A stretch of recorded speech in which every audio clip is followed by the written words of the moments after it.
In the previous session, we look at understanding functions, where we try to understand what functions are.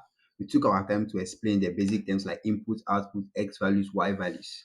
So we promised that in this session, we'll be talking about how to annotate functions, how functions look like, how we can write functions. Even though in a previous example, I wrote an example of one, and some of you may be confused as if that was really a notation of functions.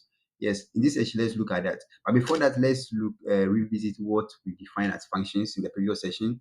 We say it's a mathematical machine, right, that accepts a set of defined input, and then to give a corresponding set of output.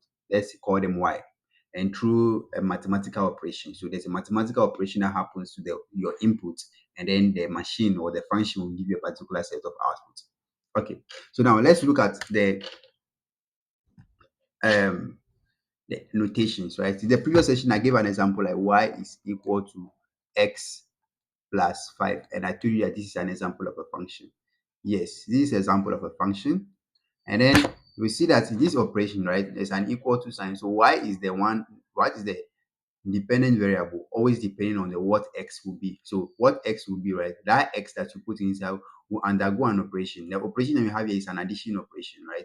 To 5. So whatever you put inside as your x will go undergo an operation by adding it to 5. Then will give you a particular output. Now the output is uh, this is an example of a function, right? The output is the result of that particular machine or that particular operation.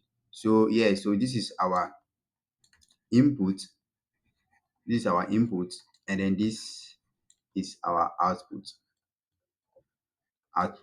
Yeah, so this is an example of how to represent functions generally. So the y, we can actually change the y, right? So y is always the one waiting out, and then the operation happens, and then whatever we get is given to the y. Another form of operation, a way you can represent this function, is writing f of x equals to x plus 5. So you see that at the place of y, right, we just write this f of x. So f of x, right, y can also be represented by f of x. So whenever you see f of x or h of x or whatever, you just know that that's the output. So I will try to define this, actually labeling this thing, how to write this. Then we can also write h of x, um, t of x. Depends on how you want to label your output, right? H of x, but they will always come in this form in such a way that there's always this bracket in front of the function variable.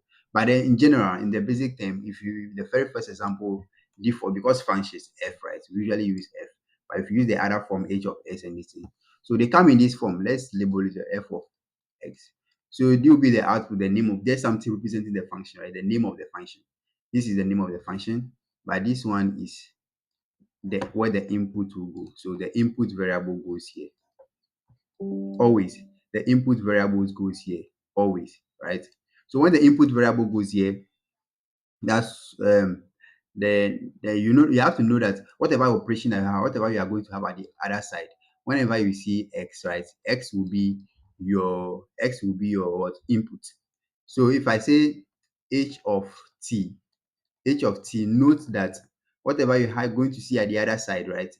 Wherever you see t is going to be your input. So the input is always going. So if I have x plus t over here, even though there's x over here, then generally we say x is the input, x is the input. But if you look at this function very well, you see that inside the bracket, right? Inside the bracket is where we put the input variable there.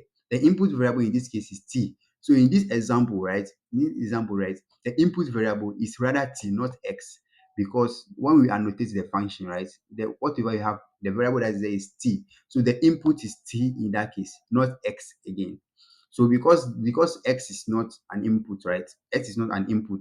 It's not even an output because the output is already occupied in here, right? The output is here, right? Then x is not an input.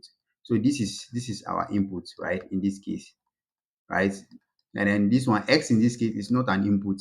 It is rather a constant or just a number that will always be there. It will not vary.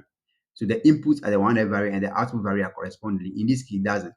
But if you look at if you look at this example, f of x is equal to x plus 5, you see that the input is x. So in this case, we can properly say that x is an input. But if you have a mixture of them, so I can have like h of a equals to S plus A plus C plus D. So in this example, right? In this example, you will see that the only input, the input, right, is A. So whatever you have at the other side of the equation sign, the input is A. So X is not an input, it's a constant. C is not an input, it's a constant. D is not an input, it's a constant. If you are not an input, you are a constant, right? So how do you locate the input? Because the input is what we have inside here. So we have to be careful at that. This is how we properly annotate functions. H of something, f of something, f of the, but by default, we will do f of x, f of x, f of x.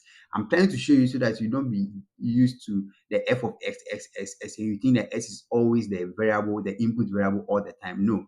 But then when the function is written in this form, pay attention to whatever you put inside the quotation bracket here, right? Inside the bracket here. So that is what will be the, you focus on as the input, and the rest are constant. Then the same thing happens. So f of x is equal to s plus 5. X is properly the input in this case.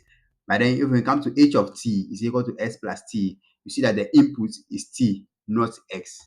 Because if you look at the function variable, the function bracket here, t is what they want to recognize as their input, not x. So yeah, that's how it can change. So if I write f of y is equal to x minus 5, and I write f of x is equal to x minus 5, they are the same. I just change this one. You can write y at the place of y, you can just write f of x because this is the output. But if you write it in this form, you have to pay attention to the x. You have to pay attention to whatever here. But if I write a over here, instead of f of x, I write f of a, then you see that this is a constant. This is also a constant. Yeah, but then the A is not inside. So A is the input variable is not even inside, right? But if I change that back to X, then you see that this one is now the input. Yeah, that's how you have to pay attention to this. These are the various ways of seeing the annotation of X. And then from here, we'll be able to continue and using and looking at types of function. Now that we know how to locate the input and how to write Y into f of x or h of x or whatever. Now we have to now go to understand the types of function. See you in the next session.